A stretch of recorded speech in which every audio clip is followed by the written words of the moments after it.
আয়সা বাবার বললাম আমার সরকারে যে বাবা কাজল ধরন কিন্তু আমার সাথে গান করে না, আমি তো লজ্জা পাইছি। ফেসবুকে জিজ্ঞাসা করে আপনার গান না কাজল ধরনের সাথে, এখন দিয়ে জসিম সরকার। আমার পরিবারের লোকেরা আমার ফোন দিয়েছি, তখন কি একজন শিল্পী যদি তোমার সাথে গান না গায় তাহলে কি বলো মা, আমরা তো তোমার লগে গান গাইতেছি। ভুলে গেলাম, কিন্তু আধো আমার সমিতি থেকে এবং ওই ক্লাবের যে সমিতি ওখান থেকে কি আমার গান গাওয়ার নিষেধ আছে? এটা আপনার আজকে যে সভাপতি তার কাছে আমার এটা জানার দরকার যে আমার গান গাওয়ার নিষেধ আছে। আমার একটা পারিবারিক সমস্যা ছিল, এখন আল্লাহ রহমতে সেই সমস্যাটা নাই। বিগত 3 বছর আমার সাথে এই ঘটনাটা হয়েছে, তো 2 বছর আমার সাথে টোটালি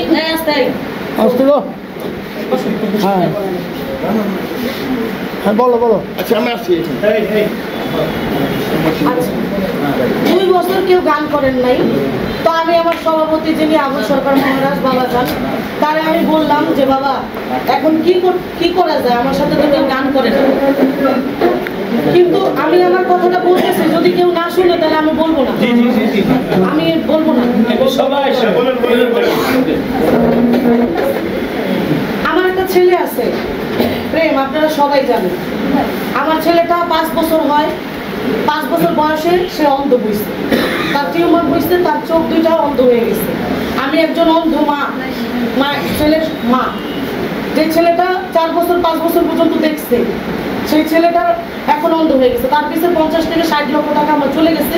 এই যে গিয়াসুদ্দিন সিঙ্গাপুরি সাহেব উনি সাক্ষী আছে আমার কত টাকা গেছে এই পর্যন্ত। তো আমি চেষ্টা করছি আমার ছেলেটাকে, আমি অনেক জায়গায় দৌড়াদৌড়ি করছি। আমি কোনো বাউল শিল্পীর কাছ থেকে 10টা টাকা ভিক্ষা চাইনি, কারোর কাছ থেকে 10টা টাকা আমি হাত পেতে চাইনি আমার ছেলের জন্য। তো আমার ছেলেটাকে আমি চিকিৎসা করে আনছি।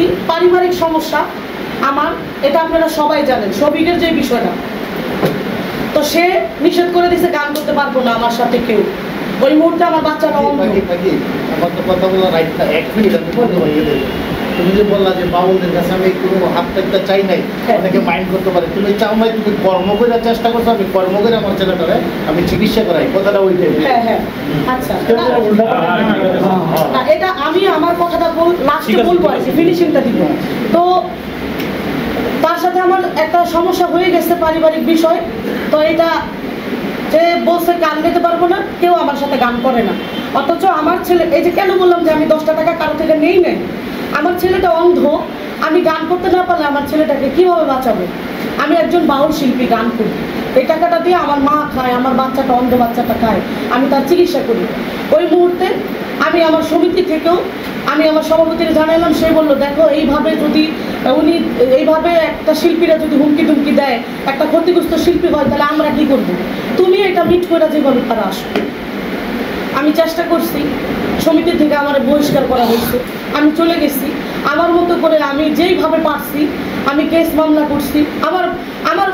আমাকে বাঁচানোর জন্য, আমার একটা অন্ধ বাচ্চা, আমার বাচ্চাকে বাঁচানোর জন্য, আমার মা আছে বৃদ্ধা, মাকে বাঁচানোর জন্য আমি যেভাবে পারছি আমি এইভাবে এই বাউল সমিতিতে আবার ফিরে আসছি।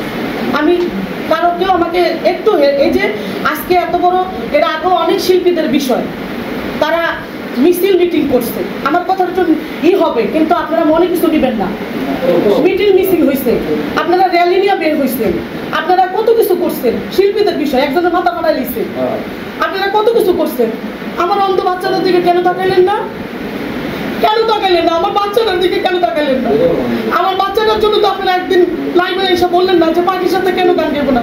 কেন আপনারা শফিককে বুঝাইলেন না যে তোমার বাচ্চাটার জন্য হচ্ছে সে গান করে না, গান করতে পারে না, এই চিকিৎসাটা তো করে গান করে তো আমাদের সাথে এই বাচ্চাটা দেখা হয়। তাইলে ওর যদি 10টা শিল্পী বুঝাইতো আজকে ও বুঝতো।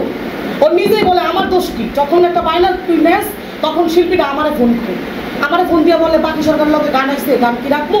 তাহলে আমি সৌদি আরব থেকে কি তোর গানের বাইনার ব্যবস্থা আমি করবো? আমি কি তারা বলবো আমার সাথে তোর দ্বন্দ্ব, আমি তারা বলবো কে গান গাইতে? এরকম করে অনেক শিল্পীরা এই ঘটনাগুলি ঘটাইছে।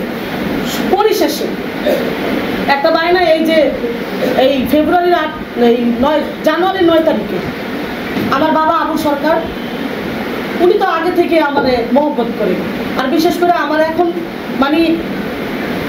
মানে কি বলবো, আমার একজন গার্জিয়ান না, আমাকে গাইড করার মতো। আমার উস্তাদ ছিল, মারা গেছে, আমি কারো উস্তাদ করবো? দ্বিতীয় উস্তাদ হিসাবে আমি আলায়া বেগমরে বাচ্চা নিচ্ছি, তার তুমি আগে থেকে খুব বুঝবই। সে আমার শিখানোর মতন তো এখন তার ওরকম না, যেটা আমি মোটামুটি 4টা ডাল ভাত খাইতে পারি ওরকম ব্যবস্থা আল্লাহ করছে। কিন্তু আমার তো একটা গার্জিয়ান নাই যে আমার একটা ভালো পরামর্শ দিবে। তো আমি তার উস্তাদ কইছি, এটা নিয়ে অনেক কষ্ট পাইছি, আমার অনেক যন্ত্রণাও দিচ্ছে। কেন তার উস্তাদ যা আমার উস্তাদের একটা উস্তাদের জন্য অনেক যুদ্ধ করছি লেখা সহকারের জন্য, তার জন্য আমি বলছি মা সবাই সব কথা বলে আমার আপনি চরণের থেকে ফালাই দিয়ে না, আমার তো কেউ না এই মুহূর্তে। 9 তারিখ একটা বায়না দিছে বাবা আবুল সরকার আমারে, তার কাছে ফোন আসছে। তো সে আমি তো তার মেয়ে, সে তো আমার বায়না একটা আসলে বলে কেউ যদি কেউ না পারে। কার সাথে? কাজল ধরনের সাথে। কমিটি আমার বায়না করলো কাজল ধরনের সাথে, মানিকগঞ্জ গানটা। আমিও কাজল ধরনের সাথে গান, আমি লাইভে যে অনেক খুশি হয়েছি কাজল ধরনের সাথে আমার গান। তাইলে সবাই জানবো পাখির সাথে এখন সবাই গান করে, এখন আর পাখির সমস্যা নেই। আমি পরের দিন লাইভে যাই বলছি রাত্রে যে আমার যত এই ফেসবুক ফ্রেন্ড আছে না, আমার কাজল ধরনের সাথে অমুক দিন গান আছে, আপনারা লাইভে থাকুন। আমি গানে স্টেজে গেছি তখনও জানি কাজল ধরনের সাথে আমার গান। স্টেজে যায় আমি কমিটিতে জিজ্ঞাসা করি ব্যানারে এই জসিম সরকারের নাম কেন? কয় কি কাজল ধন আপনার সাথে যে গান এটা সে না করছে, সে গান করবে না। কাজল ধন সে গান করবে না, এই জন্য আমরা ওই মুহূর্তে কোনো শিল্পী পাই না, আমরা রেণু পারভিনকে বায়না করছি। আচ্ছা, তো জসিম সরকারের সাথে আমার গান আমার তো গাইতে হবে গান। আমি গান করে চলে আসলাম। আমি কিন্তু কাজল ধনের সাথে এই পর্যন্ত জিজ্ঞাসা করতে পারলাম, কারণ তারা আমি এর আগেও ফোন দিছিলাম যে আপনি তো একজন বাংলাদেশের সুনামধন্য গায়ক, সমিতির সভাপতি ওই সমিতির, তাহলে আপনি একটা ব্যবস্থা করেন। তো আমি কি করবো, এখানে আমার কিছু করার নেই। তো লতিফ সরকার সাহেব এখনো জীবিত আছে আমার এই বাচ্চাটার জন্য, বাচ্চাটার পাসপোর্ট করার জন্য, ভিসা করার জন্য। এই লোকটা এখনো জীবিত আছে, সে আমার বাচ্চার জন্য কি করছে, আমার বাচ্চার জন্য কি করছে, আমার বাচ্চার পাসপোর্ট ভিসা সে করে দিছে তার একটা লোক দিয়ে। আর আমি তো সবসময় দোয়া করি তাদের জন্য। এখন আয়সা বাবারা বললাম আমার সরকারের যে বাবা কাজল ধরন কিন্তু আমার সাথে গান করে না। আমি তো লজ্জা পাইছি, ফেসবুকে জিজ্ঞাসা করে আপনার গান না কাজল ধরনের সাথে, এখন দিয়ে জসিম সরকার। আমার পরিবারের লোকেরা আমার ফোন দাসি তখন কি একজন শিল্পী যদি তোমার সাথে গান না গায় তাহলে কি বলো মা, আমরা তো তোমার লগে গান গাইতেছি। ভুলে গেলাম কিন্তু আধো আমার সমিতি থেকে এবং ওই ক্লাবের যে সমিতি ওখান থেকে কি আমার গান গাওয়া নিষেধ আছে? এটা আপনার আজকে যে সভাপতি তার কাছে আমার এটা জানার দরকার যে আমার গান গাওয়া নিষেধ আছে কিনা। এবং আজকে যে রজব দেওয়ান সাহেব আছে ওনার সাথে আমি আমার একেবারে 2007 সাল যখন প্রথম লন্ডন যাই, আল্লাহ নিচে একসাথে এক সময় আল্লাহ ওনার সাথে শাহ আলম সরকারের সাথে লতিফ সরকারের সাথে জুটি গান করাইছে, অনেক গাইছে, আল্লাহ অনেক গান করাইছে। আমি ছোট শিল্পী তারপরে অনেক গাইছি। রজব ভাই বানসালপুরে এক গান রজব ভাই না করে দিল, বাকির সাথে আমি গান করি না। কেরানীগঞ্জ ফয়জুদ্দিন শাহ সেইখানে রজব ভাই আমার না করে দিল কমিটির, মানে খলিল ভাইরে, যে পাখির সাথে আমি গান করি না। তা আমি মহারাজ আবুল সরকার সাহেবের ফোন লাগাই দিলাম যে বাবা এখন তো সিজন টাইম, আপনি যদি একটু রজব ভাইরে ফোন দেওয়া কইতেন আমার সাথে গান গাইতে তাহলে ভাই হয়তো আমার সাথে গান করত। রজব ভাইরে বললো, হ্যাঁ, তারপরেও রজব ভাইয়ের কাছে বাইনা গেছে, রজব ভাই ডাইরেক্ট না করে দিছে। এখন আমার কথা হইল কি, যদি শফিকের কোনো বিষয় থাকে তাহলে শফিক লাইভে এসে সবাইকে বলে দিছে পাখির সাথে আমার কোনো দ্বন্দ্ব নাই, পাখি গান করে আমার সন্তানদের ভালো সে কি করে, তাইলে ও গান করুক, কোনো শিল্পীর সাথে আমার কোনো কিছু নাই, ও গান করুক গান, সেটা আমার কোনো বিষয় না। এই যদি এই বিষয়টা হয়ে থাকে তাহলে তো এখানে রজব ভাইয়ের কিছু বলার নাই। আর যদি ব্যক্তিগতভাবে আমি কোনো বিষয় কোনো কিছুতে রজব ভাইয়ের কষ্ট দিয়ে থাকি আমার কোনো বিষয়, তাহলে সে যেন আমাকে আল্লাহর রাস্তায় মাফ করে দেয়। কিন্তু বলতে হবে যে আমার সাথে সে কেন গান করে না।